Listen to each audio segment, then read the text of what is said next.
It's the greatest mystery in literary history. A divisive question with highly contested answers. Who was the writer behind the pen name William Shakespeare?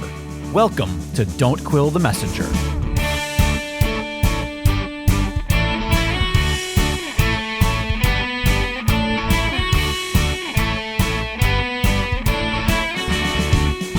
Here's your host, Stephen Sable. Welcome, Quiller Nation, to this magnificent 100th episode of Don't Quill the Messenger. It's incredible to believe that we have been on this 4-year, 100-episode journey together as the Quiller Nation. And I'm here today, as is our annual tradition, with our own producer, Jake, for our anniversary show and to celebrate this magnificent milestone of 100 episodes in the can. Jake, thanks for being here with us to help share some memories over the last 4 years and 100 episodes, and to share with listeners what's to come for our 5th season. Thank you so much for having me. As always, it's a joy to really show up and just try to dumb down the show a bit, as is my role. That is your role. Okay. Yeah. Also, Happy New Year. Yes, Happy New Year to you and happy anniversary. I can't believe when I think back how this all began and when we were first meeting together in your in-home studio, recording episodes and preparing for the launch date and making this all happen. And then here it is 4 years later and still going strong. And I know you have some wonderful numbers of what we've been able to accomplish to share with listeners as we move through this episode, as well as I'm sure some highlights of your favorite moments over the past 4 years. Yeah, it is sort of crazy. I mean, time is definitely a flat circle because it still feels like, oh yeah, that the authorship podcast that we just started. Like, it still feels that way. It does. And, you know, we've been through a lot of changes and a lot of great renovations over the 4 years and things that we have fixed along the way, cleaned up, changed, worked, reworked. And so maybe that's why it still feels so new, because we're constantly making improvements and tweaking things in order to keep it relevant and exciting for our listeners. Also, yeah, speaking of changes, this was the year that we started the Patreon, if I'm not mistaken. It was exactly right. Last year, 2022, the past year. So right off of the bat, before we get into, listen, you're going to hear us yap and try to sell you on Patreon for the entire episode. But before we get into all of that, I just want to say a sincere thank you to everybody who has joined us on that venture, because as somebody who's been in the podcasting space for so very long, I know the percentages. I know how hard it is to hear something that you just listen to that you get for free and then bring yourself to navigate to a place on the internet and then give them money willingly. Like, I understand the uphill climb that is.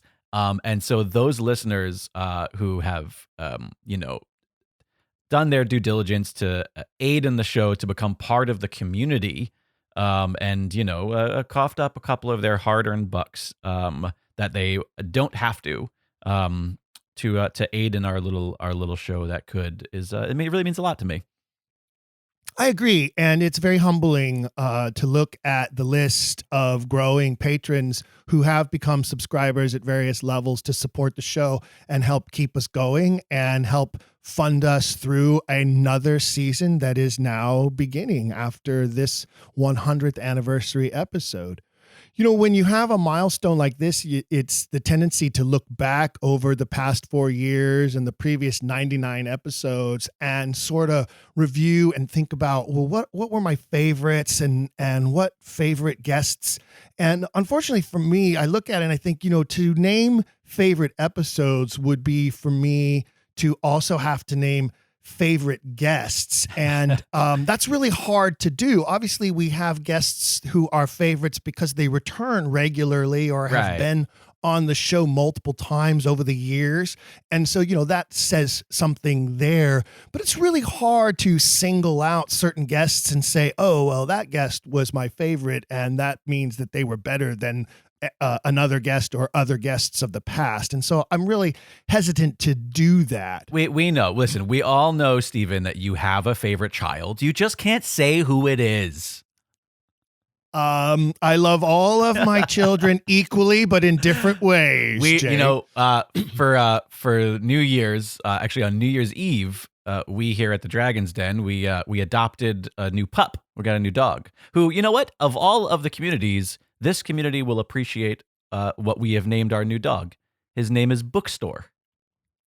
Nice.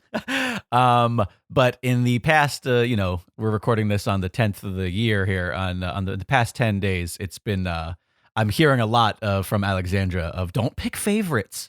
Don't pick favorites. Now that we've got the two pups, I'm like, listen. So I'm seeing a pattern here. I know your previous dog, the dog that you already had, yes. His name is Campfire. Yes, unconventional dog names. And now Bookstore, and I see the pattern is favorite locations to spend time. Yep, absolutely. And we got Bookstore on a real rainy day, and he's very timid and quite bookish looking.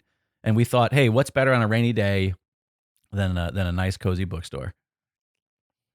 Well, when we do these anniversary episodes, we generally look back over the past year and talk about different things that have occurred over the past year, certain episodes, certain milestones, numbers we have achieved. And this one, because it is the 4th anniversary and the 100th episode, we're kind of expanding that to look back over the life of the series as it stands. But, obviously it's really difficult for me to put out of mind some of my more recent guests that are standing out currently because they've been so momentous, including guests from around the world, Greece, Portugal, Ireland. It's been really exciting to offer our listeners guests from other countries through this wonderful, magnificent technology we use to create our episodes.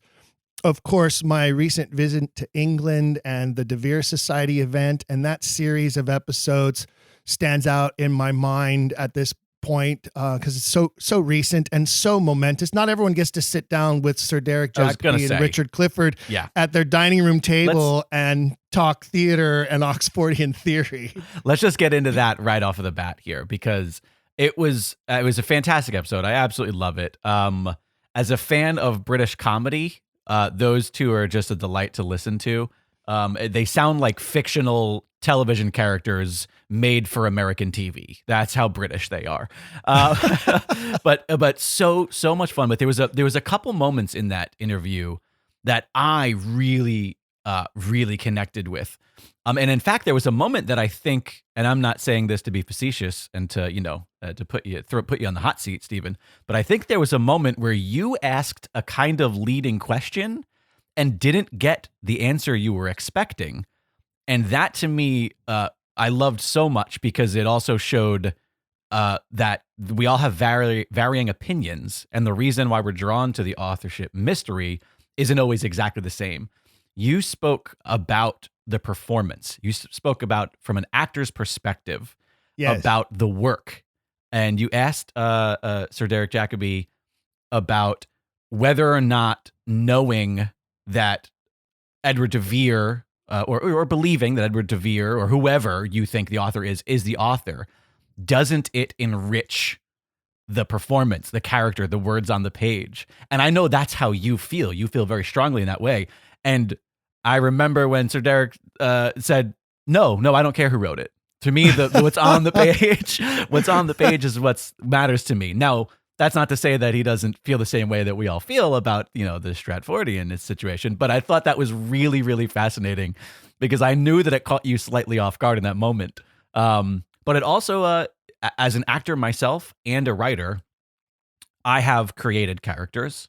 I have meticulously put myself into a specific, character, into their intention, into their delivery, into their dialect, but also as an actor, I have taken a character from a writer and I have looked at it, and I personally agree with, I don't need to know anything about who wrote this for me, what's on the page is law now. Like, this is what matters more.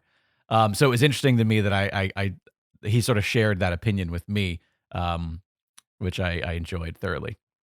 You're not the only person who has pointed out that moment from that episode. I loved it. I've had similar feedback from several other friends and listeners who listened to that episode, and they said the exact same thing. Yeah. I was chidden by several listeners who said, you mentioned you were going to ask him about playing Mercutio in his 70s, and then you never got back to that topic. Yeah. And, there were so many things swirling around my head. First of all, I had to just swallow a lot to keep it together in the magnificent presence of these two very gracious, very wonderful men who opened their home to me and treated me like they'd known me forever.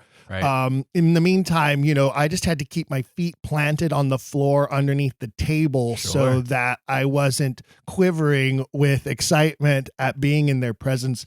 And so, yeah, certain topics did kind of come and go. And maybe if I'm super, super lucky, maybe I could convince them to do another episode with me, and we could touch on a few of those topics that we weren't able to finish or complete during that interview. I mean, listen, you guys are all fast friends now. You're in the club. You're going to get invites to afternoon tea. It'll be fine. You're in. Well, Derek did say that he would think twice about performing in one of my Shakespeare productions. Twice. So, that's not it. Not once, right. But twice. But, hey, most people say I wouldn't give it another thought. At least he'll give it another thought. Yeah. And that's something. You know what I loved? Right around the time that you recorded that episode and sent that to me to process and edit and whatnot. Alexandra and I were watching the Netflix series Sandman, based on one of my favorite graphic novels and comics of all time. And he popped up. Sir Derek Jacobi pops up at in one of the special additional episodes, and he's so good, as he always is. But I just thought that was fun to have a little fun 1-2 punch of Sir Derek Jacobi in my life that day. He never stops working. He's a dynamo. He's incredible. He also doesn't. He's also not. What I love about him too is that he's not like he's not afraid to do a specific type. I could see a lot of actors getting that role, or getting that the sides sent to them and an offer for that, and being like, what is this silly based on a comic book? He's not that guy at all. No, obviously Very not. And he's he tackles everything the same and a wide range of work. And obviously he has great management and good agents who help keep the work coming as well, and keep him relevant. And he will remain relevant through his life. He's such a talent. He's such a remarkable performer. Another remarkable performer and another wonderful episode was my episode with Annabelle Levington. Yeah. And that's received a lot of wonderful feedback from loyal listeners. She's such a gracious and accomplished lady. I apologize. That was the ladies of Shakespeare, the women of Shakespeare episode? Yes, correct. Right. Yes. Oh, yeah, that was fantastic. That was very enlightening. Yes, and I can't wait to see the work that she is embarking upon right now to bring those women of Shakespeare to life in these educational series, YouTube performances that she's working on.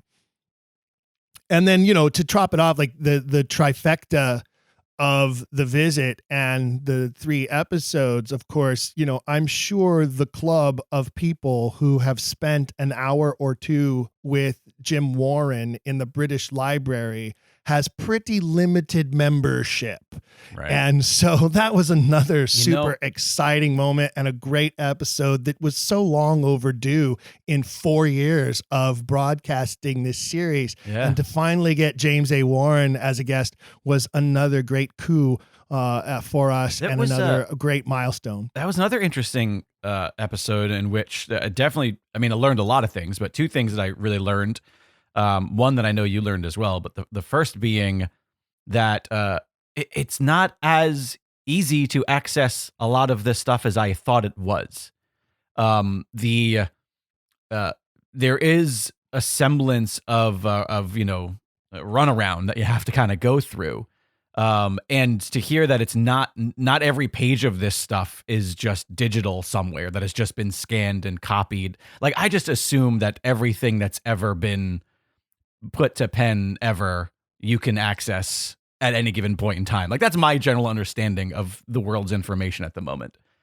But to hear that that's not necessarily the case, really eye-opening. It also kind of feels, I don't know, it feels a little ironically elitist, in the sense where, like, there's a lot of stuff that feels very protected, especially things that might be eye-opening for this specific mystery.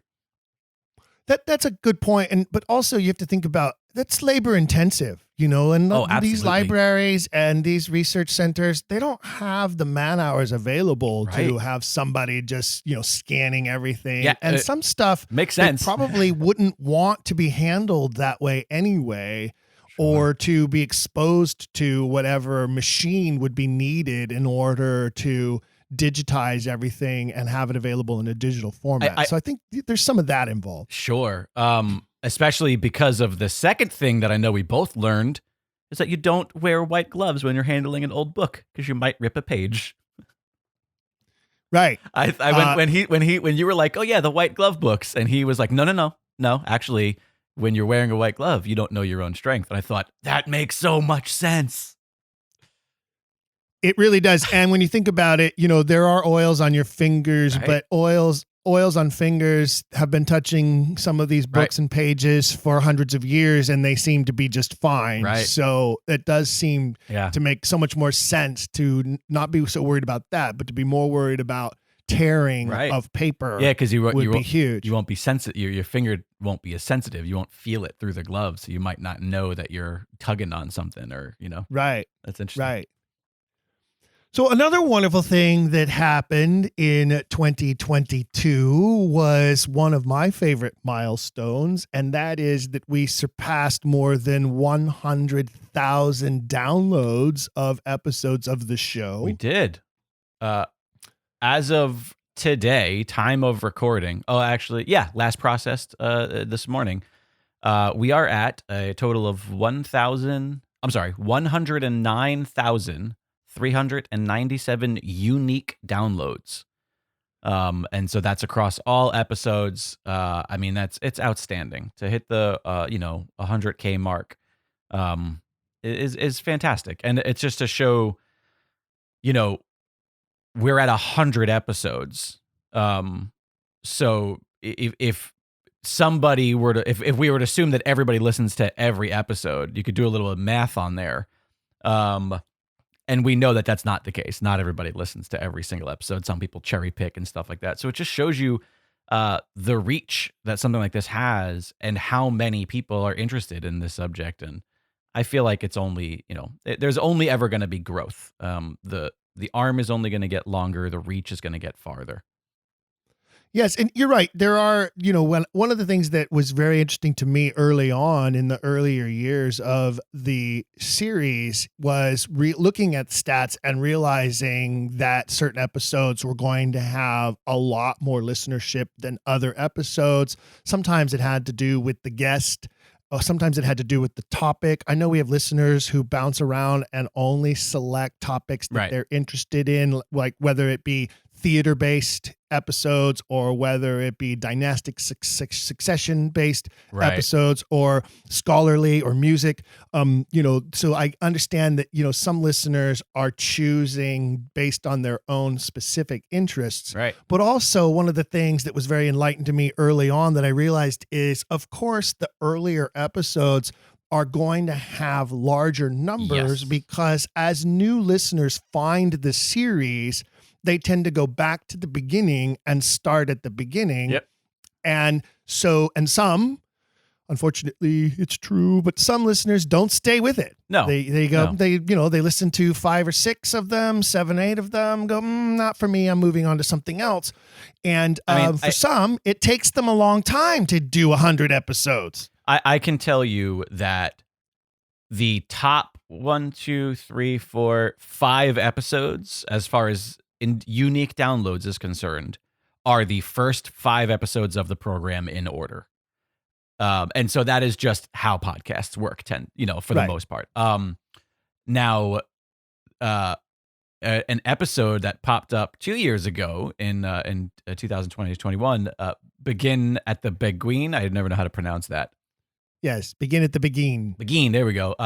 That one sneaks up there. And then they start becoming, then we start getting to where the shuffle begins, where, there are definitely, episodes that are going to be higher up there. But there's not really going to be a ton of the past year in that, top, just because, like you said, people tend to go back and listen to the beginning. There is one, though, if you'd like, I can tell you, there is one that breaches, let's see, I'm looking at the top 25 most listened to episodes.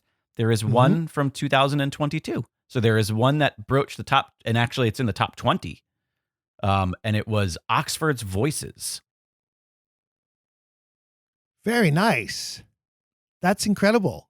That's the John Prechter episode, I believe.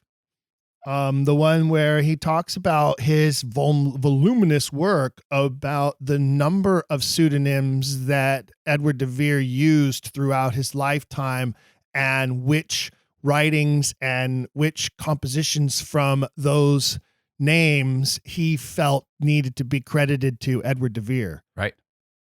Yeah, so that one snuck up in there in the top 20 of all time, even for the last year, which is great because, again, it's, the most recent episodes always have the least, so.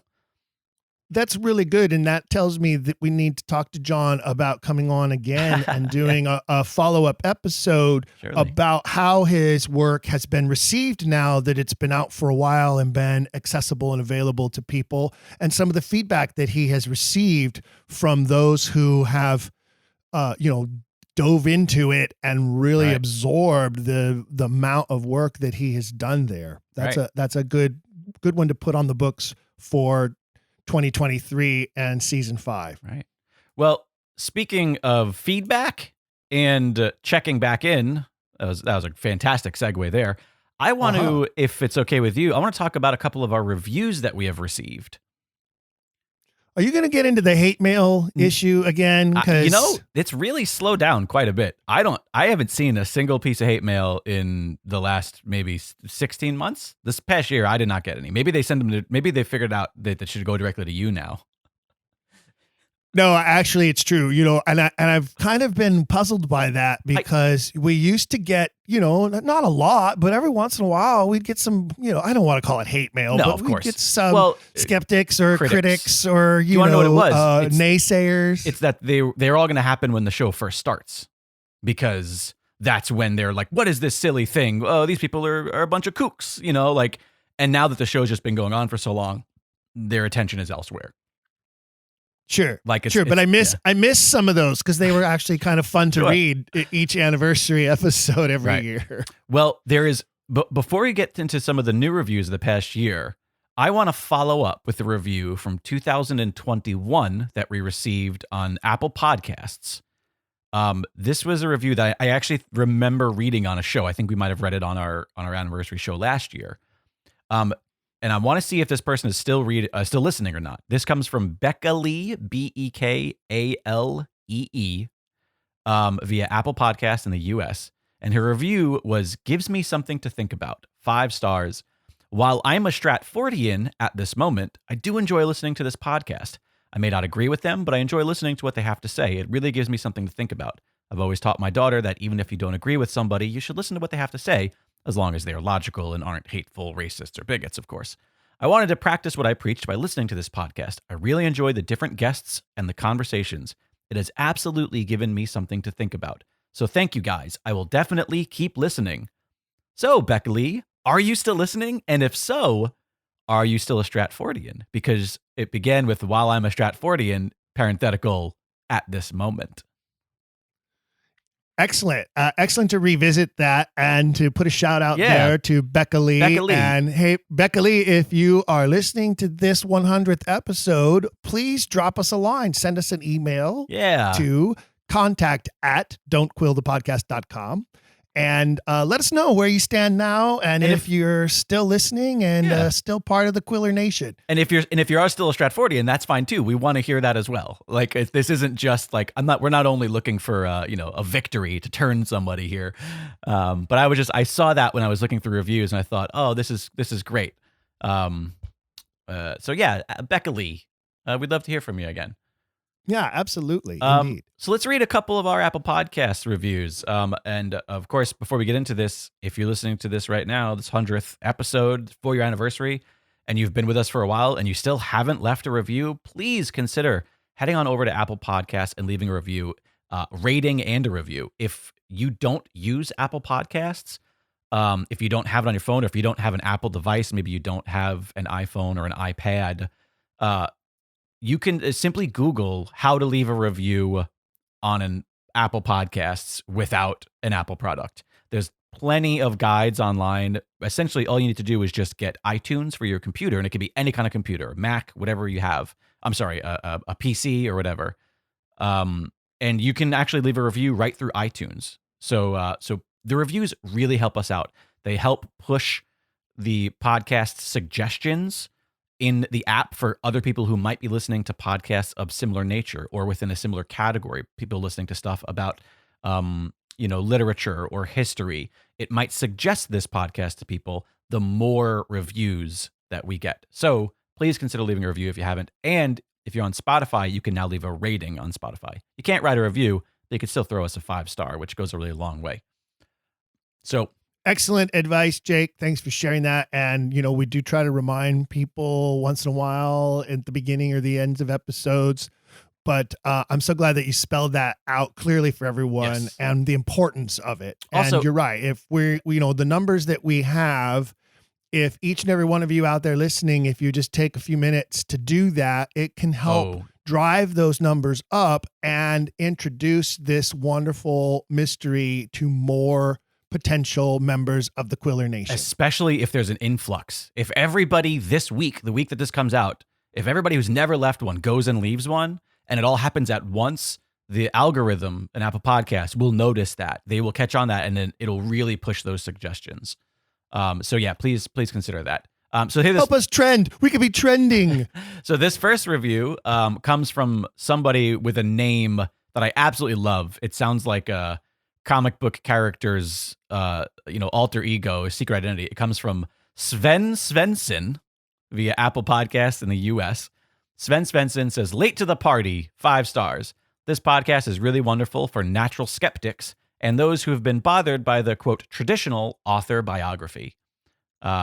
This one is 5 stars from Crazy KGM in the US. Good stuff. 5 stars. I really like the thoughtful arguments and varied guests. Sometimes stretches to reach the ox, but all in all, pretty fair about, quote, asking the question. Nice. I love when they throw our tagline in there. That's always fun. Here's another great one. This one comes from Sara M. Gerard from the United States. Wonderful podcast, 5 stars. I'm thrilled to find this podcast as I've been immersed in the Shakespeare authorship question for a couple of years with a UK degree in comparative literature, which focused on the central force of translations in Renaissance literature and how translations of the Italian sonnet galvanize the English language and the age this theory breathes life and sense into this flowering of British drama.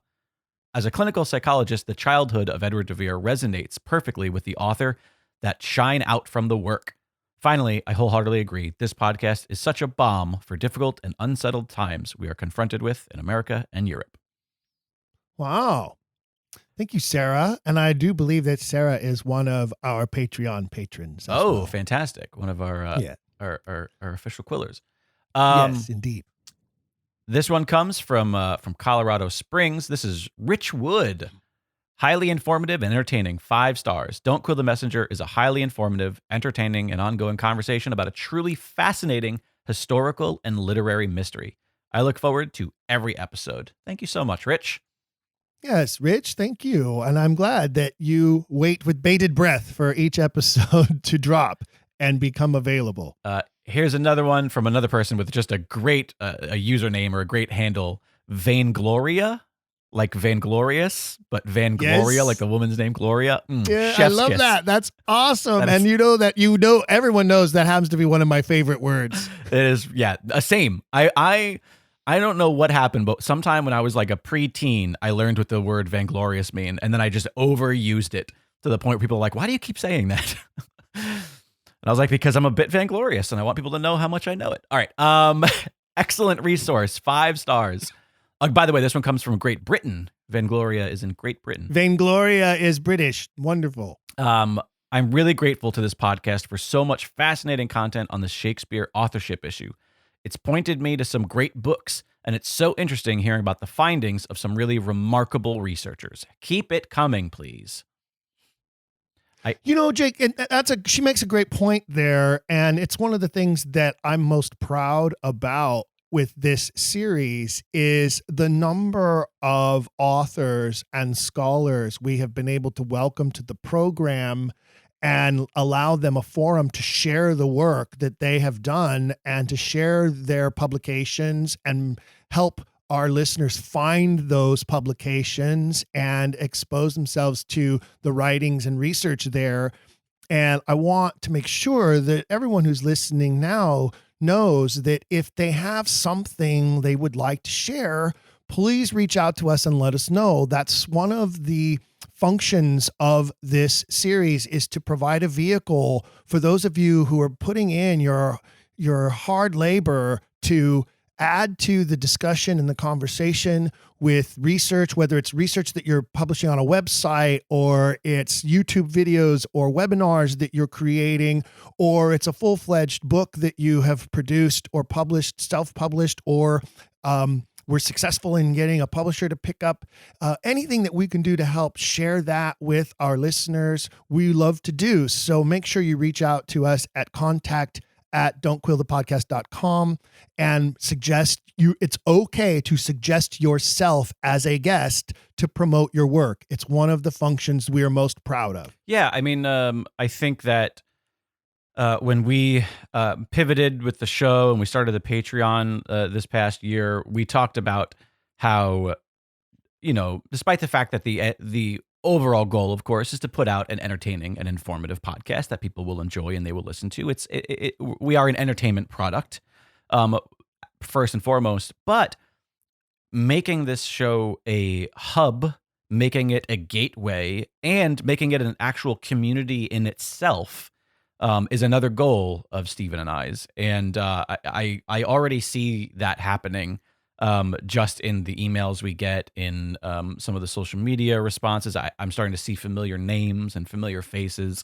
And I think that's also a huge goal of ours. And, you love to see it. And I hope that continues to be the case and continues to grow. Well, that leads me to the next question there, Jake, because I know you have the stats available. And, as you say, it's a community. And one of the other things I'm most proud of about the show is its global reach. Right. And the fact that it is a global community. We call it the Quiller Nation, but it's technically a nation of all nations, because there are people all over the globe who are regular, loyal listeners to the series. And it's been a while since we've checked in to see exactly how many countries and regions we have been reaching. And I'll bet you have that in front of you. I had a feeling you might ask that. As of recording, Don't Quill the Messenger has been listened to at least once. Obviously, some of these are, small numbers, but at least once in 105 countries. 105. Yep. And how many are there in the world? Like 180 something, maybe? See, like I said, I come here to dumb down this show and show you guys how much we don't know. How many countries in the world? I'm Googling it right now because that's what we do. Awesome. 195. Awesome. Okay. So we have more than half. We've reached more than half the world, ladies and gentlemen. 90, that's incredible. We only need 90 more countries. Okay. 105 countries, and they are all of these as follows. United States. No, I'm kidding. I'm not going to read them all. Yeah, I mean, just to throw out some of these names, we've been listened to in Algeria, Nicaragua, Myanmar, Malta. We've been listened to in the Dominican Republic, in Zimbabwe, in Iraq, in Luxembourg. That's where my people are from. Ecuador, Hungary, Pakistan, Iran, the Islamic Republic of Iran, Malaysia, Croatia. I mean, look, it's seeing this list, it looks like a social studies test. I mean, we're all over the world. That's fantastic. That is so humbling and so exciting all at the same time. Yeah. And I hope that if you are one of our international listeners, I hope you will take it upon yourself to be an ambassador for the show and try to increase the numbers in your country of origin. If you are listening to us from Iran or Iraq or Zimbabwe or Nicaragua, please share the show with some friends. I know that oftentimes it's hard to share an English predominant show with friends who maybe aren't as fluent in English or don't understand English as much as maybe you do as a listener. But please, I ask you to please share the show with friends because I'm certain that they may enjoy it as well. The top 10, we'll give you just the top 10 since that's an easy list to kind of get through, is obviously United States is at the top by a vast majority. United Kingdom is second after that. Australia and Canada are both around the same. They kind of hover there. And then the bottom, what is that? 6 here. Ireland, Germany, Sweden, New Zealand, Portugal, and Spain. Those are our most popular. We have the most listeners in those nations. Fantastic. That's exceptional. I'm hoping to plan a trip to Spain someday. Maybe I'll spread the wealth when I get there. Of course, Italy comes first. So yeah, but we don't have a lot of listeners in Italy. I'm going to change that when I visit Italy next fall. Yeah, I don't know. I'm not sure how to. I could see it in order, but I'm not quite sure how to search it. I could eyeball it real quickly to figure out where Italy is here, but it might. Oh wait, there it is. I see it.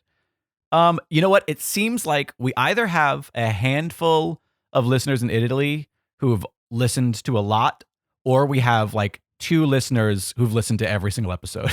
A couple. Well, good. That adds to the 7 listeners we have in the United States. So we're doing great. Who've listened to each episode 10 times on 10 different devices. That's what I assume. Yeah. There is one last review that I want to read before we move on from the review section here. Okay. Also, by the way, Vangloria just got one in. That review was like literally just like 3 days ago. So thank you for that very recent review. This one was also just the end of last year in December. This one comes from Louis DS. I don't know if it's cut off or if they've abbreviated their name. This is from Portugal. Speaking of international listeners. Happy 100th, lads and lasses. 5 stars. Happy 100th, lads and lasses. This alone, more than anything else, goes to show that the De Vere mystery is very much alive. Stephen is a charming and courteous host, and his passion for the subject truly contagious. Listen and learn why not all is what it seems, that authority, customs, and habit have to bow before facts, and how, why, and wherefore Edward de Vere was indeed Shakespeare. No one has done more than Stephen and Jake to bring this greatest mystery of all literary mysteries to a larger worldwide audience than those 2 lads. For that, present and future generations give you thanks. What a great review. Thank you so much, Lewis. Wow. Oh, my goodness. I don't even know how to respond to that. That is so kind and wonderful. Wow. Thanks for sharing that, Jake. I hadn't seen that one. Yeah, just came. This one was just at the end of last year, so just a couple of weeks ago from Lewis in Portugal. Thank you so much, Lewis. What a great review. And we appreciate that. So kind and gracious. Also, there's something I do want to mention is you in a couple of your conversations, it's kind of an ongoing theme. In fact, you and I changed the subtitle of this program at some point to inflect this, is that the use of the term the authorship question versus what you and I like to use as the authorship mystery. I enjoy that we've seen a few different variations of that in these reviews.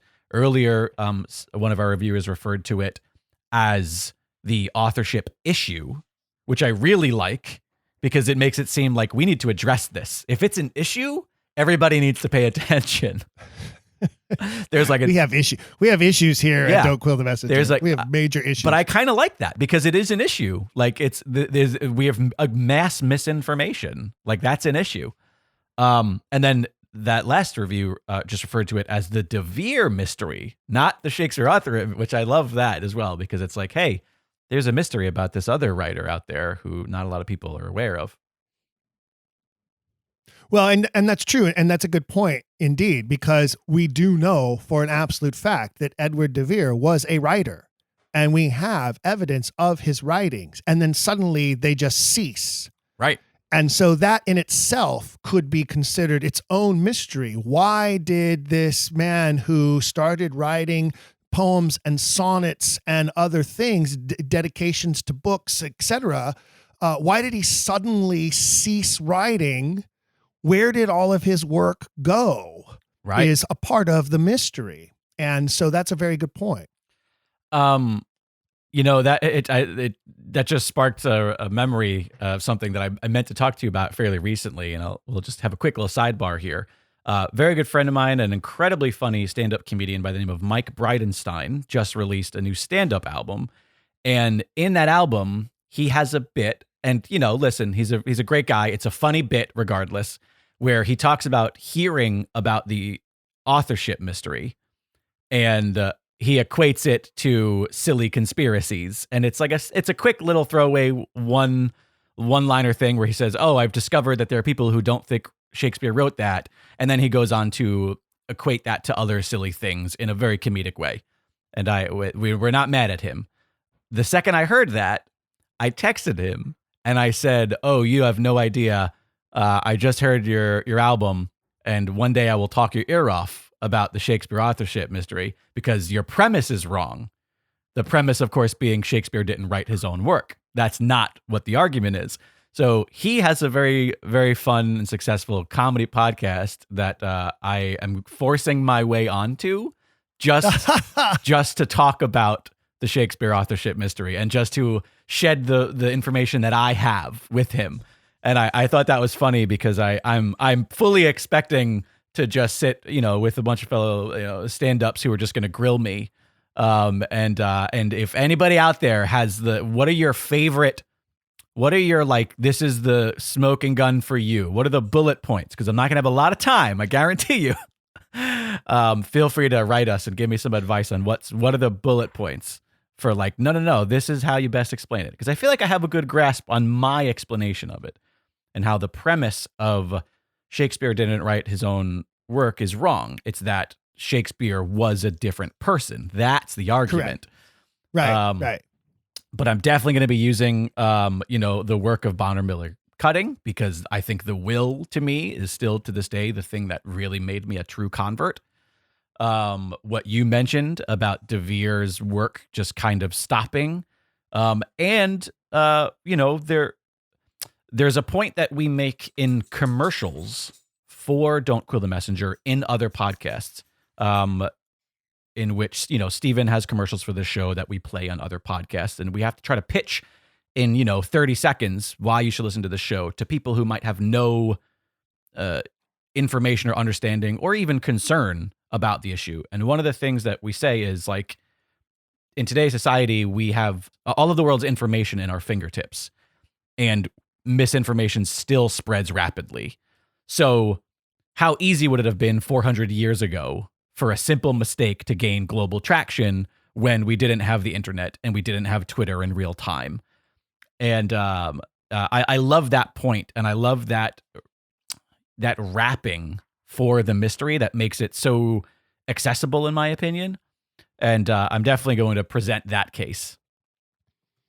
It's interesting that you mentioned the will of Shakespeare, because I asked my wife, Annie, who is our most frequent guest over the years, and of course, the biggest fan of the show that I believe there could possibly be. And she gave me some of her favorite episodes over the years. She broke down what she thought were the top 5. Ooh. And she put them not in order of ranking. Sure. She knew that was a dangerous idea. Instead, she offered them chronologically. And of course, from February 2019 is the episode on the will of Shakespeare. And she says that the reason why that's one of her favorites is because it's such a fascinating examination that further proves why it could not have been the Stratford man. And she believes it's super important to debunk the myth of Stratford before you can convince people to move on with the truth. She's funny because she also says, and I just love Bonner's voice and her accent. Do you remember when we did that episode? I mean, this is a long time ago. You probably don't. A long time ago. But after the episode, we were in that hotel room in Oakland, and I remember asking her if she'd ever done voiceover work. Do you remember that? That was the first thing I said. I was like, Bonner, have you ever done voiceover work? And she was like, no, I can't say I have. And I'm just like, you should be on like every commercial, she's just, great voice, just a great voice. She could read she could do like books on. Oh, totally. Books on recording, right? Like that'd be a great voice for a book. I have done a few of that myself. People who listen to this and hear me speak off the cuff might think, oh, this mumble mouth does that. I promise you, when there's a script, I have very good diction. But I've done that, and I have friends in that community, and Bonner would crush that. I think you're right. The number 2 episode, not in ranking, but just chronologically, Annie says, For the Love of Shakespeare, recorded February 2021. And her reason for that is she says she loves anything that looks at the roles of the females in the canon, of course, and particularly how they have influenced some of the best female characters in dramatic literature. And she especially loved learning about Elizabeth Trentham, Oxford's the Earl Edward de Vere's second wife, and his wife through his death, and just more definitive proof that it could not have been the man from Stratford. And I have had a lot of listeners contact us about wanting to know more about Elizabeth Trentham, so we definitely need to bring on some more guests who are examining her and studying her life and who she was and how she played a part in all this, and particularly what part, if any, could she have possibly played in the publication of the first folio of 1623 would be another great future episode for this coming season. Annie says Power of the Polymyth. Great. That was May 2022. Great. That was about all of the experts in their fields, right? Where we discussed super entertaining episode, modern and classical comparisons to genius that rang completely true. And of course, John Foss did a great job of explaining his ideas in a very enthralling way. Absolutely. June 2022, Sack Your Students. Oh, right. Yes, that was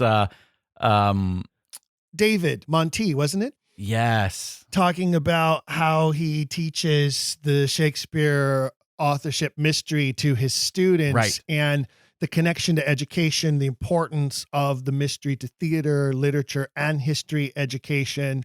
And he, of course, artists tend to be some of the best guests because they're artists, they're entertainers, they understand that this is a form of entertainment, this podcast series.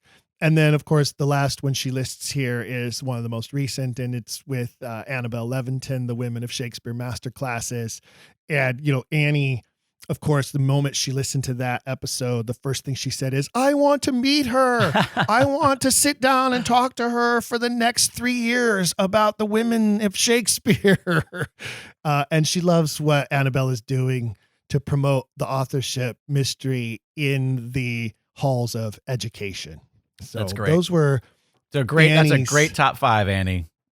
Those were her top 5 that she most enjoyed and appreciated, looking back through the list. You know what? And in the beginning of the episode, when I was discussing the response that you got to that question from Derek Jacobi about how we are all interested in different elements of the mystery. What I love about that is that her top 5, another listener, none of those might be on their top 5. What we find accessible, what we find interesting about this mystery is so personal. It's so varying. It's sort of like how, some people watch a mystery movie and they're really into this one character's story, or the other person is more focused on this other thing. We just watched Glass Onion, and the entire time we were trying to figure out the mystery, and I was really focused in on this one, shot from earlier in the movie, and Alexandra was focused on this relationship between these two other characters. And the authorship mystery is like that, where there's so many doors into it, even for people who don't care about the work of Shakespeare, because it's just still kind of a fascinating true crime story in a sense. I agree with that. And I think you're right. And I think it's one of the reasons why over the years, there have been so many different theories and different camps, as it were. Even within the Oxfordian camp, there are divisions of camp. And that's something I think we're going to be touching on more this coming year.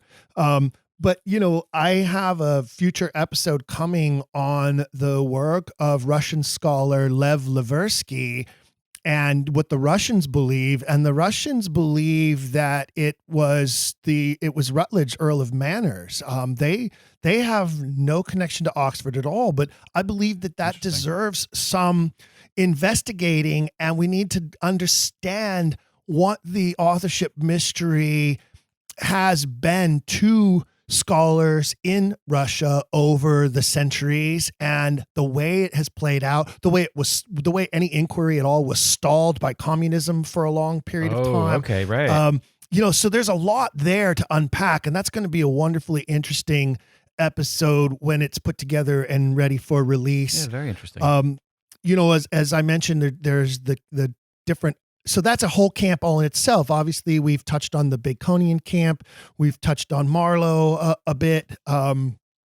There will also be an episode coming. One of the things that happened in this last year was I had the pleasure of spending several days with Hank Whittemore, our friend and one of our most frequent guests on the program, at his home in New York. And we were working together on his new version of an actor's script for his one-man show. Right. Shakespeare's Treason.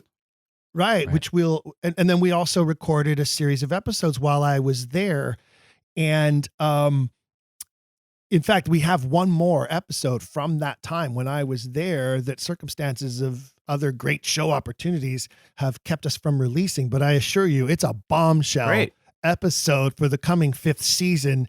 Hank and I tackled the debate between the two main Oxfordian camps, Edward de Vere as father to the rightful king Henry Wriothesley, or Edward de Vere, bisexual pedophile who preyed upon younger men. Right. It's a doozy of an upcoming episode. So be ready for that when it drops in the next few weeks, folks. Jake, the long story short, though, is when it comes to my favorite episodes, it's always been those episodes that I like to call my muse of fire moments that occur in those episodes, where the guest and I, in the midst of the episode, will land upon some idea together about some potential future episode that we need to record, or some future project that needs to be advanced, or that could be embarked upon to help advance further the interest in this mystery. And, that's how the idea for Hank to create an actor's edition of his play came about. It was one of those muse of fire moments in an episode, like a spark, where I made the suggestion, and it took several years for it to come to fruition, but now it's here. We have it, and we here are working on a full-scale production of the play that will hopefully happen sometime in the coming year. That's great. Do you know where? We're looking at your backyard, buddy. Oh. Los Angeles, here we come. Oh, you love to see it. Yeah, and we have talked about sort of using that as a feature moment that can be used to surround with other opportunities and scholars and presentations and that type of a thing, where we can have the inaugural gathering of members of the Quiller Nation all meet together in one place and share ideas, share favorite episodes, record some podcast episodes that weekend, watch a production of Hank's one-man play featuring yours truly in the starring role. Really? Me? I'm going to get the part? Oh, that's so nice of you. Yes, you're cast. Silly man. So you and I'll be talking offline more about that. Sounds like choosing dates, location, and putting together a Quiller Nation gathering the first ever for 2023. The first ever Don't Quill Con. Yes, that's it. Oh, I love that. Don't Quill Con. Yeah. Nice. Don't Quill the Con. That sounds great. Yeah. I'm excited for that. Others obviously because everybody knows that even though I welcome all guests and all theories and all ideas, and I think we need to study it all, everyone knows that I am a believer in the dynastic succession. Those episodes tend to be my favorites, of course, as well. I think that just understanding how important dynastic succession was to the players involved at the time and the Tudor dynasty and its potential and then ultimate end as the Stuarts took over.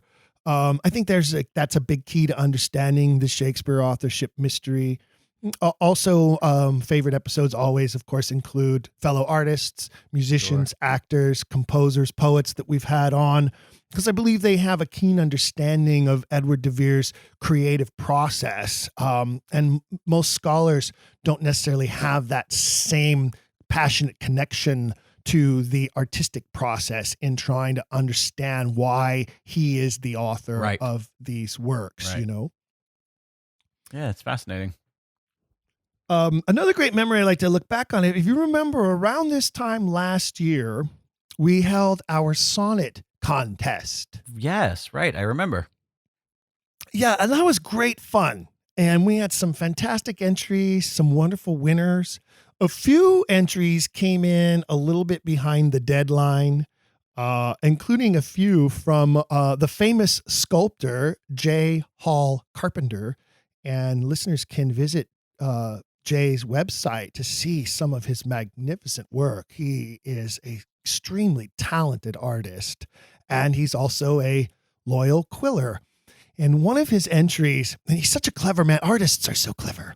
One of his entries included the Bacon cipher in his first stanza of his sonnet, an acrostic, an anagram, and Edward Earl and code numbers, all designed in a Mason's square. Oh, geez. I mean, you have to see this poem on paper in order to truly appreciate it. He called it a tribute to Don't Quill the Messenger guest Alexander Waugh. And listeners remember when Alexander was our guest, we talked a lot about John Dee. We talked about some of these things like anagrams and acrostics. And Jay includes in his sonnet this phrase, sly sell tinwares, which is an anagram of the name Sir Stanley Wells. Oh. And the title of the sonnet is Test of Wills. And I'd like to read it for everybody here, even though you can't see it, but we'll post it on our public Patreon page for everyone to go and look at and enjoy. And it reads like this. All hail the noble, reverend scholar that lifts off the moth-pocked veil from merchant's bust, exhumes that hole where cryptic verbiage sat, x-rays such myths, and blows them all to dust. Apollo never set. We shut our eyes, neglecting what's encoded in each line. Deciphering the hidden, we'll reprise Edward, leaving dew-parched wells to pine, regaling mortals with his measured verses, writing sonnets which illume the sun. Although the sly sell tinwares, stuff their purses, undernourished lies have had their run. Great test of wills, one sleuth is above peer. He plucks all plumes and findeth the dove ear. There you go. That's fantastic. These are the type of people who listen to this show. Great. I love it. Yeah, they should have their own podcast. So again, we'll post that on the Patreon page And for people to find and look at it, because it's a really interesting. It's hard to read because of the acrostics and the anagrams and stuff that he's put in there. So it is in itself a visual piece of art. It's not just words. It's also like a visual art form as well. Correct. Yeah. And one of the things that has been coming to play, and through some of the episodes over this last year, we have touched on this, and I believe we'll be needing to touch on it again as we venture into this 5th season, is how much codes and anagrams and puzzles have become a part of the forefront of research into this mystery. And some incredible people are doing some wonderful work on deciphering little clues that have been placed into the actual layout of the text, or pieces of art, or inscriptions or engravings. And it's going to be really interesting to see how some of that plays out moving forward. Yeah, absolutely. Some of it is really beyond me and difficult for me to get my head wrapped around, but I know we have guests who will be able to help explain it. And I know it's difficult when there's such visuals connected, but we will always direct listeners to where they can find the visuals to examine for themselves as well, even if we post the links or the actual images on our Patreon page. And I want to remind everybody that is a location. Whether you're a Patreon patron or not, you can access the feed of our Patreon page to learn about things that are going on with the show, to find links to the works of our guests or more information about our guests, and to receive updates about things that are coming in the future. Yeah, the way that Patreon works, only because I know it's still very foreign to a lot of people, is Patreon is just a hub, just like the Don't Quill the Messenger website is. Whereas on the Don't Quill the Messenger main website, you will find the postings and lists of all of our main episodes that are available for free on every podcast platform. On the Patreon page, you will find an exclusive feed of things that Stephen is posting, some of which is behind specific patron tier paywalls. So even if you're not a patron of a specific level, you'll still see the feed as it sits, but some of the stuff will be grayed out or blocked out, or you won't be able to listen to the audio of an episode. So even if you're not a patron, I still suggest going and at least looking at it, because there are a lot of things there that aren't behind any of the tiers, that are just posted for anybody to see. That's correct. And, and it's a public feed. And it's a way that you can also share the series with friends, where you're not having to do the convincing. You really need to listen to this podcast. You can say, I really love this podcast that I listened to, and if you'd like to learn more about it, go to the website or go to their Patreon page, and you can learn about some of the episodes, and they'll also see the feed, right? As Jake points out, and that's available to anyone and everyone to visit and view. And as he says, the bonus features are locked until you unlock them at what level of patronage that you subscribe to. Right. But there's still a lot of other information there that is available to everyone and anyone that you should all visit regularly to enjoy. I mentioned earlier that our goal was to try to create a community and to make Don't Quill the Messenger a hub for the authorship mystery. And the Patreon is a great place for that.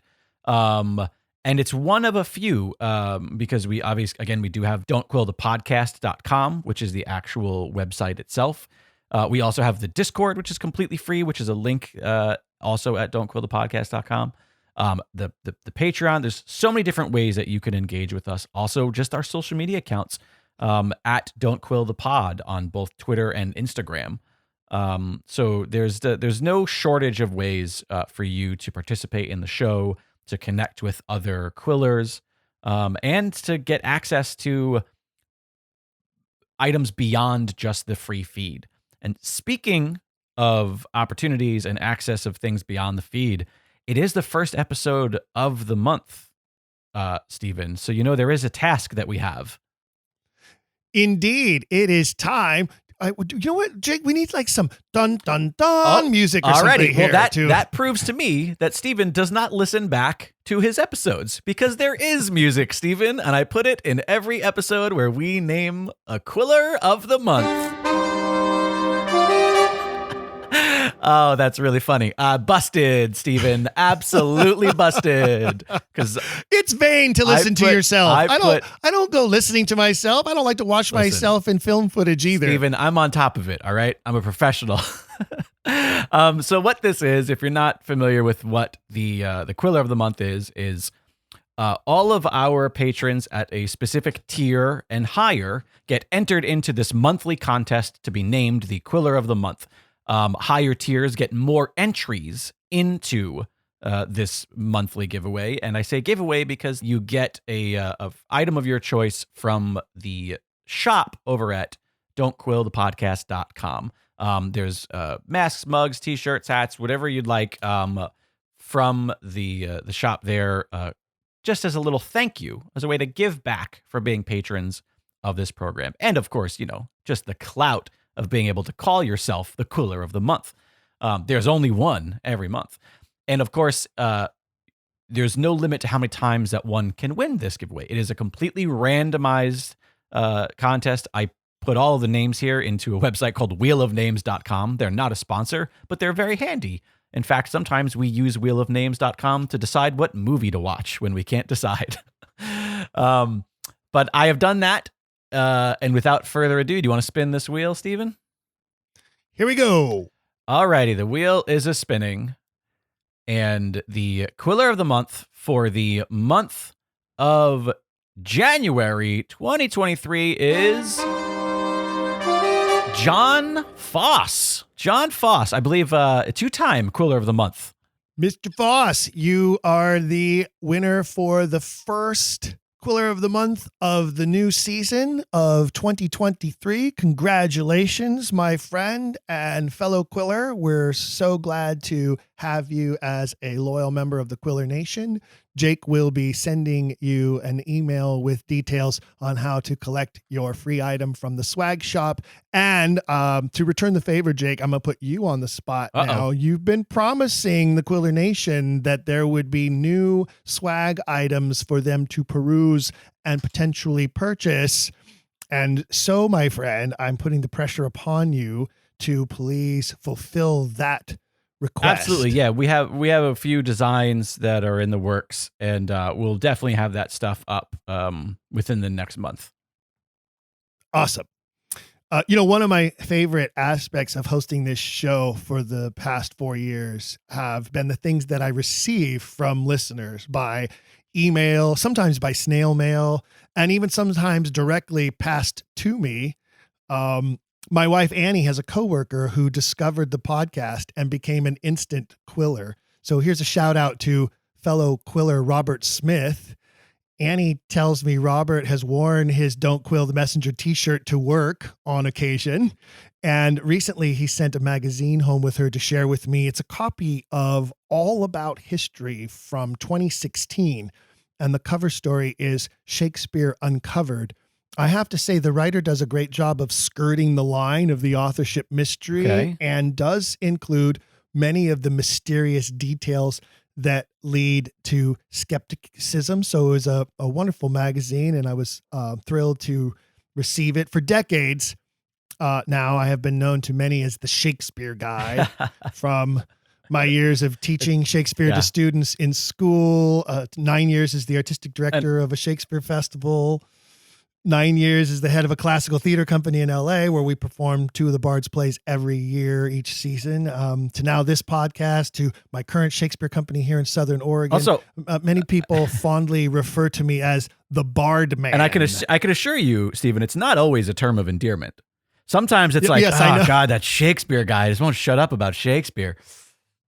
That's very true too. Whenever we have a party at our home, my wife says, "Now don't get started." Just direct them to the podcast. They can listen to it if they want to. kind of a thing. So, but it's nice that people often think of me whenever they see something Shakespeare oriented. And I love that. And so I encourage listeners to continue to send me anything and everything Shakespeare and Shakespeare authorship related. I love to receive that stuff, even likenesses. And I want to touch on that because it's a very interesting quandary for Oxfordians. And I've had friends who have pointed it out to me. I own a lot of Shakespeareabilia. Right. And many of the things that people will give you or that you find have the likeness of what everyone believes was the Stratford man, that bald head, sort of friar's monk type of a haircut. Yeah, the horseshoe. Thing. The horseshoe with the mustache. Yeah, I have dolls, magnets, cups, shirts, you name it, of different things that I've received as gifts from people that have that likeness on it. And wouldn't it be nice if someday people were actually giving gifts with the likeness of Edward de Vere upon them instead of the likeness of what is basically the embellishments on the Droschet engraving, which is a cartoon in itself. And it's one of the reasons why I'm okay with having these items and displaying them around my home, is because it's a caricature, it's a cartoon, and it opens the door for me to explain to people why that is not the real depiction of the true Shakespeare. We have gotten a lot of emails through the years about what Shakespeare looked like, about the images that we use in branding and marketing. And it's kind of a conundrum where at some point or another, marketing needs to trump our mission in some capacity, because if you're doing something about Shakespeare, the general public knows what that image is in a specific way, and you can't just throw a picture of Edward de Vere and be like, oh, we're doing a thing about Shakespeare. They're like, yeah, who's this guy? So it's that whole catch more flies with honey situation where you got to play a little bit of the game. That's true. And I'm glad you mentioned that, because we've had some people who have criticized multiple things, not critics of the show, but like a critic of an episode who says, oh, well, Steven said this and that's not right. Or the guest said this and they got that date wrong. Or the art you used is actually from here and not from there. And people need to understand that there's a reason why we don't annotate episodes or provide footnotes or bibliography. That's not the purpose of the series. As Jake pointed out earlier in this episode, what we're trying to produce is a very entertaining podcast that also happens to include very important information. But one of the reasons why our tagline is keep asking questions is because what we want to inspire is your own quest for the details. Right. And yes, we do on occasion make an error or say something incorrectly. And a guest sometimes too, on the spot underneath my questioning, may say something incorrect or get a date wrong or a name wrong. It happens in the free form format of a podcast all the time. And so we expect that you'll go and you'll find and you'll seek and you'll discover the truth. And if you do find those errors, we love to hear about them. But please, no, we're not going to go back and change the episode and correct them. That's that's not a function of what we do. I do, as we start to approach wrapping up here, Jake, I want to talk about a couple of things. I want to share with listeners some of the episodes we have planned for this coming year. There will be more, as we mentioned, with our friend Henke Whittemore. I talked about the work of Russian scholar Lev Leversky. We're going to attempt to connect with Charles Beauclerc of the De Vere Society about his revolutionary book and his words of caution and inspiration to newcomer Oxfordians. We weren't able to connect with him while we were in England. His wife was delivering a baby, and they've added a new addition to their family, and congratulations to them. And hopefully they're getting a little bit of sleep now, and I can reach out to Charles and try to book some time with him. Ron Destro, who is an actor and writer and a theater artist of great renown. He has a new book, which we'll be talking to him about in a coming episode. It's currently in production. It's going to be narrated by the great Sir Derek Jacobi, and they're working on those voiceovers now, as a matter of fact. Our friend of the program and fellow quiller, John Anthony, has been doing some magnificent work into the famous Two Henrys engraving and has some fascinating things that he's discovered that he would like to share. And we're going to try to figure out a way to deliver that without visuals, but then provide those visuals somewhere where listeners can go and be looking at them while listening or look at them later. Is it all just still images of things? It is. Okay, maybe. I mean, depending on how much time we have ahead of that and how much the planning goes, we could also potentially, and maybe I should be saying this off air, but whatever. Listen, card subject to change. We could attempt to make that one of our first visual bonus episodes where patrons, I can put together a visual that shows the things that are being discussed in real time via a video that patrons can watch that episode if they so desire. We could potentially think about maybe doing that. That would be really awesome. And I think our Quiller Nation would dig that tremendously. So there you go. Look for that, fellow Quillers. There's a new thing. Now that takes time and energy and effort. I mean, as long as we're cohesive up front and we make a plan as far as what's kind of being addressed at a specific time. Yeah, we can make that work. And remember, and we do say this, and we have from the beginning, and we've shared this with listeners, that we have certain goal levels we're trying to achieve for those monthly patron contributions to the series. And if we can get to just a little bit higher than where we are, it will help pay for the time and technology for Jake and I to work together to provide more of this type of bonus content and live visual features and more episodes of the program. So we do encourage you, if you haven't already, gone to the Patreon page and entered yourself in as a subscriber, even as little as $5 a month, a Starbucks coffee per month helps add to that total that we are working towards to get to that goal of being able to provide more content and more developed content over the next year. So please consider adding your name to the list. Yeah, and it's really a matter of time.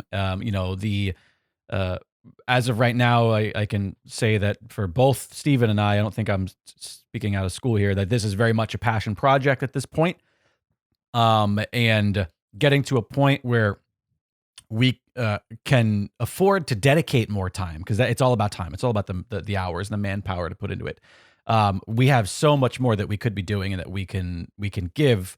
But there comes a point where responsibility and life and adulthood makes it so that we have to ensure that we're taking care of ourselves. And my 3 children that I am raising with my wife as well. But that being said, let's also give some hints into some of the bonus features we know for a fact are going to be coming in the coming months. I can tell you February's bonus feature will include Shakespeare's Famous Lovers, delivered by actors of the Rogue Valley Shakespeare Company with brief commentary about the myriad aspects of love that are depicted in the Shakespearean canon. So that will be the February bonus feature. We are planning a bonus feature that will include a deep dive into Titus Andronicus, its sources, and its strong religious themes, believe it or not, in such a bloody play. Eye for an eye, tooth for a tooth, and forgiveness are big, strong issues in that play, and we'll be discussing that in a bonus feature.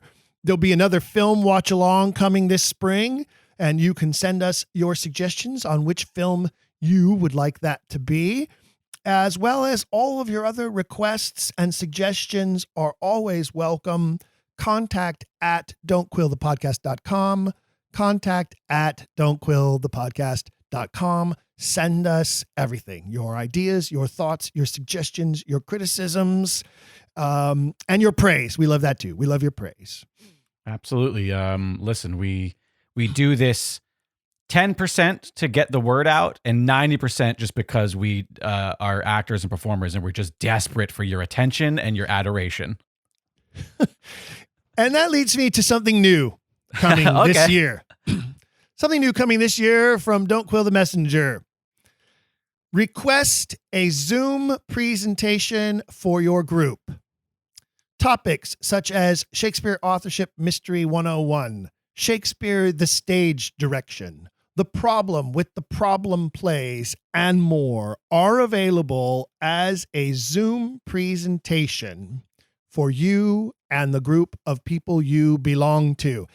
Explain who your group is, how many members you have, provide times and dates that could work for your group, and we will try to accommodate your request with a scheduled Zoom presentation featuring yours truly as the host of the presentation, complete with PowerPoint screen sharing and open question and answer sessions after the presentations.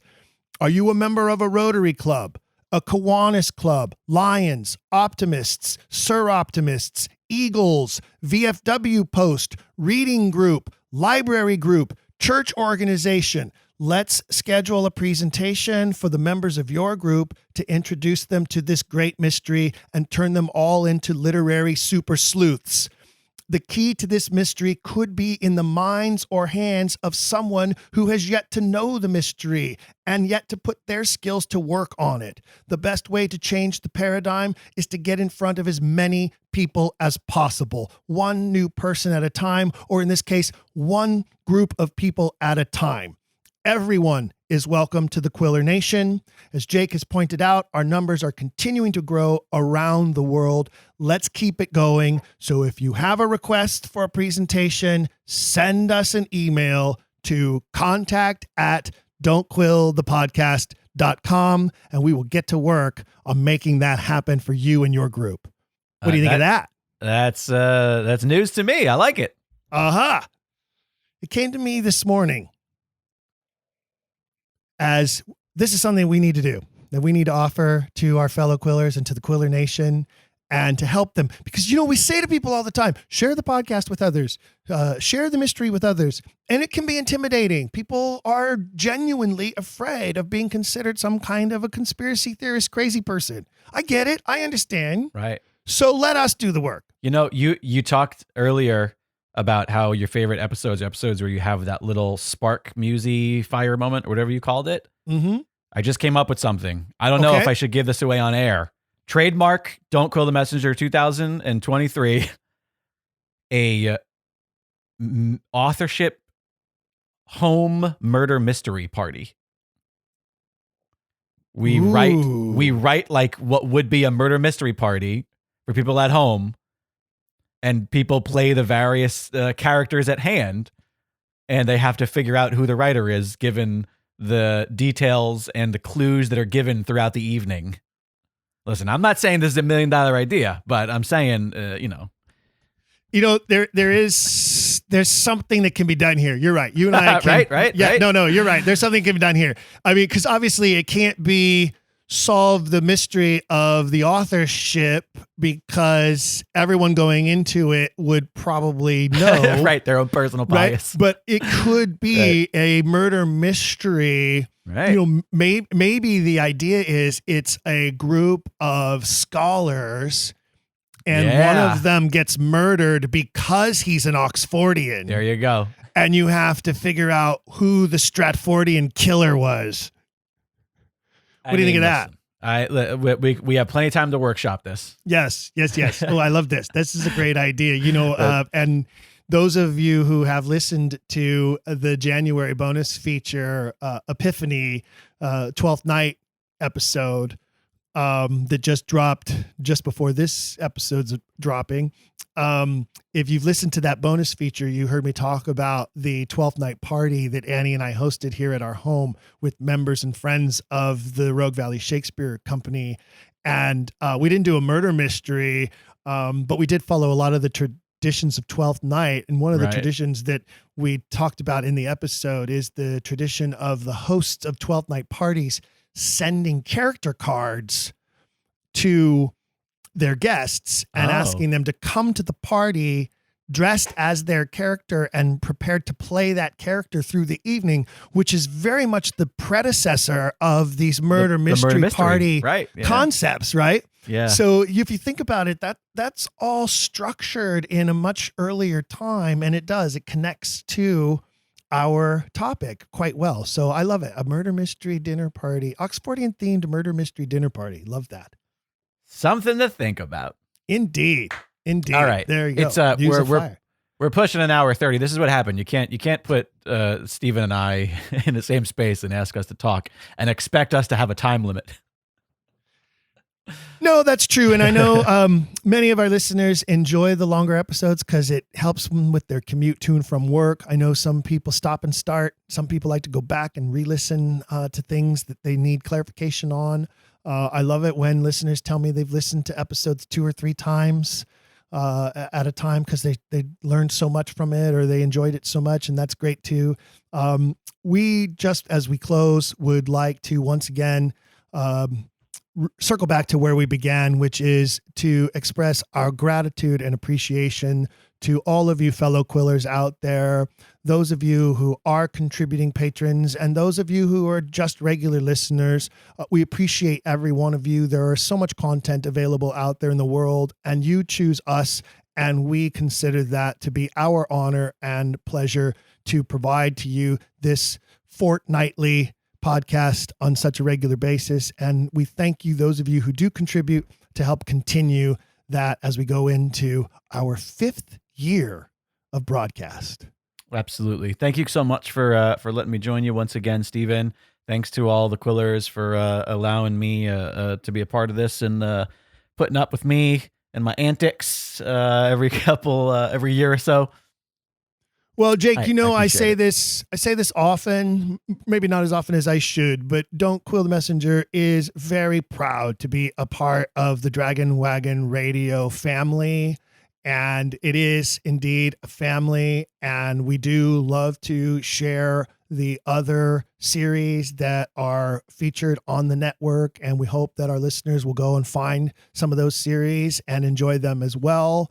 It takes a lot of work from a lot of people, mostly from you, Jake, to keep curating all of that fabulous content and make it available to everyone. So I appreciate you as well. Thank you. And we appreciate Dragon Wagon Radio. Thank you so much. I appreciate your appreciation. And with that, ladies and gentlemen, until next time, Jake will say it with me. Keep asking questions. I'll edit that so it sounds like we said it at the same time. Oh, very good. If you've enjoyed today's episode, please leave a rating and review in your podcast player. For even more, visit our website, don'tquillthepodcast.com. There you can find official merchandise in our shop, as well as a link to our Patreon. This show is made possible by people like you. We hope you'll consider showing your support by becoming a monthly patron, where you'll receive bonus material and tons of exclusive perks. You can also join in the conversation on our Discord and by following us at Don't Quill the Pod on all social media. All of this can be found at don'tquillthepodcast.com, don'tquillthepodcast.com.